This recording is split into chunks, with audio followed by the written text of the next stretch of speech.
les troisièmes. Alors, je vais commencer par revenir sur le texte d'Etchénoz, Sous un déluge de feu et d'acier, un opéra sordide et puant. Donc, les questions, les sens qui sont évoqués dans le texte étaient en particulier l'odorat et l'ouïe. L'odorat dans des expressions comme l'air empesté, putréfaction, ou encore un opéra sordide et puant. L'ouïe par des mots comme tonnerre polyphonique, canon tonnant, balle qui siffle, claque, soupir, tout miaule. Donc vraiment toute une série de verbes évoquant des bruits, différentes tonalités qui sont presque musicales, d'où la métaphore d'opéra sordide et puant. Métaphore qui est pratiquement aussi un oxymore, hein, parce que le mot opéra, normalement, n'évoque pas du tout quelque chose de sordide et puant, mais plutôt quelque chose de joli, de musical, de lyrique. Hein. Je vous rappelle que l'oxymore, c'est la juxtaposition de deux mots de sens contraire. Voilà. Alors, j'aurais pu vous dire que les questions sur les sens tombent souvent au brevet et que donc il faut savoir y répondre. Mais comme visiblement, il n'y aura plus de brevet. Bon, après, ce sont bien sûr des questions qui reviennent aussi souvent dans des études de texte et qui vous serviront pour le lycée, pour la seconde l'année prochaine, bien entendu. Donc, un très très beau texte, beau dans l'horreur, mais avec vraiment pratiquement une poésie de l'horreur et qui décrit vraiment l'enfer que vivaient les soldats. C'est vraiment ce qu'il faut réussir à retenir de tous ces textes. C'est que pour eux, la vie dans les tranchées était une sorte d'enfer au quotidien, quelque chose d'insupportable. Et d'ailleurs, beaucoup de soldats buvaient énormément quand ils revenaient à l'arrière, parce que c'était tellement insupportable que déjà ils ne pouvaient pas vraiment raconter ce qu'ils vivaient à leur famille lors de leur permission, parce que c'était trop horrible. Et ils essayaient à tout prix de l'oublier. Et quand ils repartaient, à chaque fois, ils ne savaient pas s'ils allaient revenir. Parce qu'il y avait énormément de morts. Ça a été vraiment une véritable boucherie. Alors, pour ce qui est des conditions de vie, je vous ai lu un passage de ceux de Verdun qui parlait de la boue. Je vais vous lire un passage sur les rats. Passage tiré de... À l'ouest, rien de nouveau d'Éric Maria Remarque. Alors, déjà, je vous explique qui est Éric Maria Remarque. C'est un écrivain allemand qui a dû interrompre ses études d'instituteur pour aller à la guerre. Et à son retour, il exerçait de nombreux métiers avant de devenir journaliste sportif et de publier son roman très célèbre « À l'ouest, rien de nouveau », qui évoque la vie dans les tranchées, mais du côté des Allemands, puisque c'est un Allemand. Ensuite, quand Hitler est arrivé au pouvoir, il s'est exilé aux États-Unis où il a obtenu la nationalité américaine en 1947.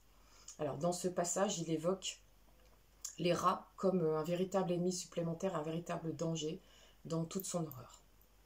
Il nous faut veiller à notre pain. Les rats se sont beaucoup multipliés ces derniers temps, depuis que les tranchées ne sont plus très bien entretenues.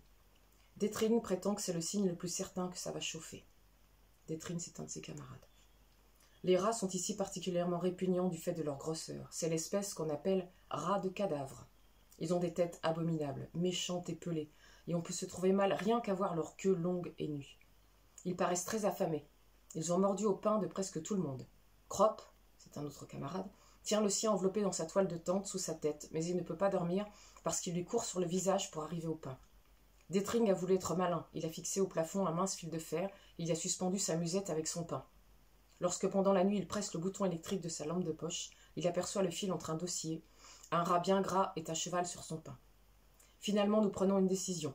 Nous coupons soigneusement les parties de notre pain qui ont été rongées par les bêtes. Nous ne pouvons en aucun cas jeter le tout, parce qu'autrement demain nous n'aurions rien à manger. Nous plaçons par terre au milieu de notre abri les tranches de pain ainsi coupées, toutes ensemble. Chacun prend sa pelle et s'allonge, prêt à frapper. Détring, Crop et Cat tiennent dans leurs mains leurs lampes électriques.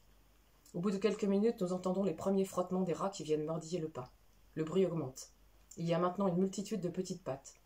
Alors les lampes électriques brillent brusquement et tout le monde tombe sur le tas noir qui se disperse en poussant des cris aigus. Le résultat est bon. Nous jetons les corps des rats écrasés par-dessus le parapet de la tranchée et nous nous remettons aux aguets. Le coup nous réussit encore quelques fois, puis les bêtes ont remarqué quelque chose ou bien ont senti l'odeur du sang. Elles ne viennent plus. Cependant, le lendemain, le pain qui restait sur le sol a été emporté par elles. Dans le secteur voisin, les rats ont assailli 2 gros chats et un chien qu'ils ont tués et mangés. Vous imaginez la taille des rats et leur agressivité pour qu'ils aient pu manger un chien. Et c'est avec ce type de nuisibles que les soldats partageaient leur quotidien dans les tranchées, sans parler des poux, de la boue, etc., etc., etc. Alors, deuxième texte que nous allons étudier, c'est un texte qui s'intitule « Un effroyable rideau », qui est à la page 160. C'est tiré du livre très connu d'Henri Barbusse, Le Feu, qui est un classique sur la Première Guerre mondiale. Un effroyable rideau. Brusquement devant nous, sur toute la largeur de la descente, de sombres flammes s'élancent en frappant l'air de détonations épouvantables. En ligne de gauche à droite, des fusants sortent du ciel, des explosifs sortent de la terre. C'est un effroyable rideau qui nous sépare du monde, nous sépare du passé et de l'avenir. On s'arrête, planté au sol, stupéfié par la nuée soudaine qui tonne de toutes parts. Puis un effort simultané soulève notre masse et nous rejette en avant. Très vite. On trébuche, on se retient les uns aux autres dans des flots de fumée. On voit, avec de stridents fracas et des cyclones de terre pulvérisés vers le fond, où nous précipitons pêle-mêle, s'ouvrir des cratères çà et là, à côté les uns des autres, les uns dans les autres. Puis on ne sait plus où tombent les décharges. Des rafales se déchaînent si monstrueusement retentissantes qu'on se sent annihilé par le seul bruit de ces averses de tonnerre, de ces grandes étoiles de débris qui se forment dans l'air.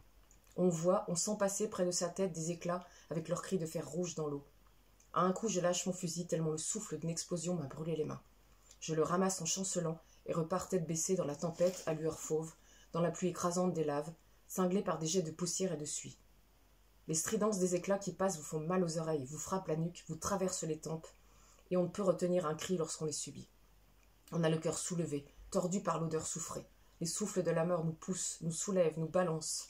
On bondit, on ne sait pas où marcher. Les yeux clignent, s'aveuglent et pleurent. La vue est obstruée par une avalanche qui tient toute la place. Alors, je vous demanderai de relire le texte et de répondre aux questions 2 et 3. Pas du tout, je me suis trompée de ligne, pardon. De répondre aux questions 1, 3 et 5. Et pour la 5, pensez à la question 2 du texte des Chenozes, un opéra sordide et puant, parce que c'est exactement le même registre. Voilà.